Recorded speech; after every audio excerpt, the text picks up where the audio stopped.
In this episode, I complete the third gym training block before my first competition indoors for Luca. You're watching Project 21.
Tuesday we focus on the same lifts, but I run into an issue very quickly.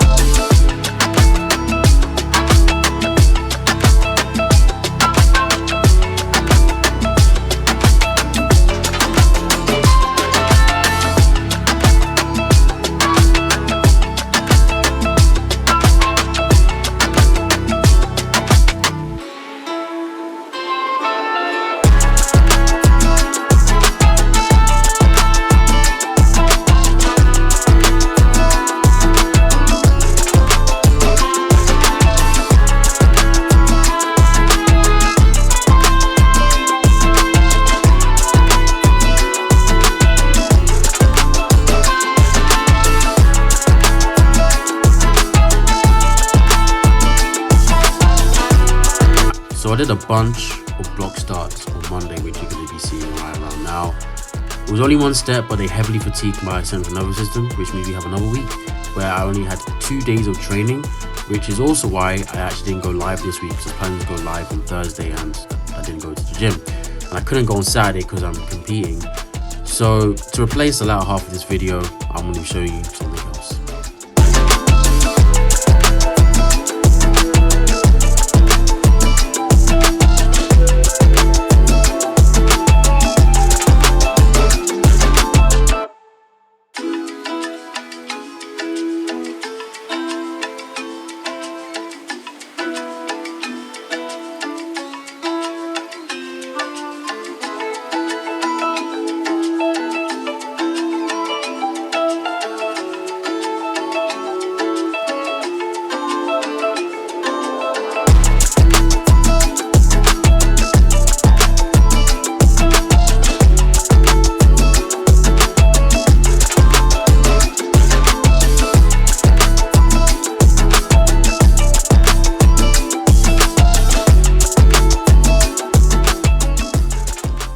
I hope with UA today, it was made clear why the bike session was actually in my training, because people have been questioning it.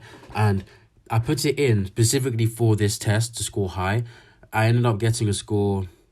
Actually, you're going to see the score in a sec. But all of the bike that I've been doing so far has been to try and optimize this.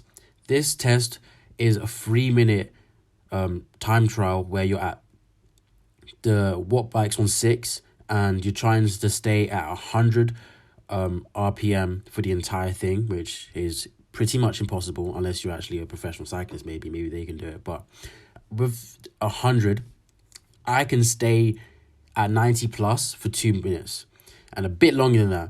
But after a minute I started to have issues. I didn't score as high as I should have on this because I'm 86 kilograms, I'm overweight. So we need to cut down my weight a bit because it's measuring my VO2 max. So if I can get my weight lower, my VO2 max would be better because it's measured per kilogram of mass you have. So the lower my weight is, the better I'm going to be able to perform. If I was 80 kg, then the score that I end up getting at the end probably would have been much higher. But that's UA. I need to come back again because if I get into the top 10, I get £200 Under Armour voucher. And if I get into the top 3, when I go to Amsterdam for free, everything's covered. We did a test again with the top 10. And if I'm in the top 3, then Under Armour will be sponsoring me. I think I've talked about this briefly before. So this test is sort of big because I'm 20 and this is the last year I can actually do it. So the second I turn 21, I'm no longer eligible to do this. So that's a big focus of mine. If I don't make this season, I have to try and make the next season.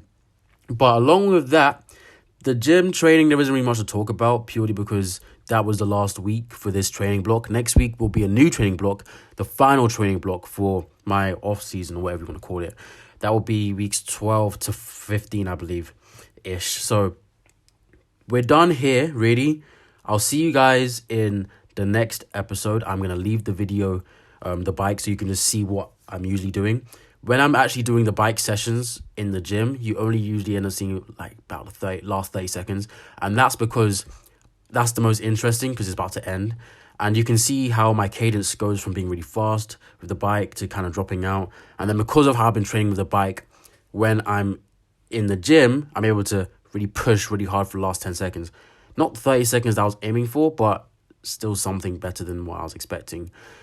I thought the crossover would be better with the bike than it was because I'd be doing 10 on the bike instead of 6 and I'd be trying to push that for like 70, 80, which I was doing quite well. But it's because this is measuring cardiovascular endurance, not muscular endurance. If it was measuring muscular endurance, I probably would have scored way higher. But this is just something to think about for me when I come again next time.